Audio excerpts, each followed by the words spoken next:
In this video, I'm gonna teach you a very useful tutorial on how to show or hide icons in taskbar or system tray here in your Windows 11. So without any further ado, let's begin.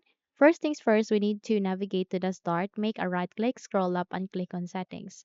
You can also use your keyboard, press Windows key and I key together. In that way, you'd be able to open the settings window. Now here at the settings, please navigate directly to the left side of it and locate for an option called personalization.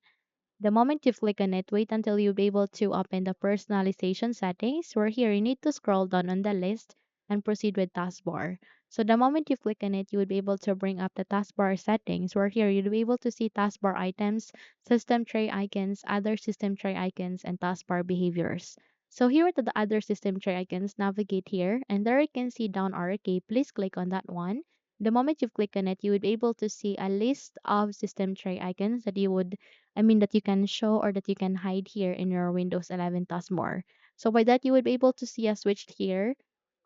All you need to do is you need to turn those specific icon that you would like to show in your taskbar, and the moment you've turned it on, it would be eventually shown up here. So in that way, you would be able to show or either hide the moment you've turned it on, off rather, you would be able to hide it as well here in your Windows 11 taskbar. So once you are satisfied with that icon that is being shown here at the taskbar or that is being hidden, you can now close this window and you're good to go. Okay?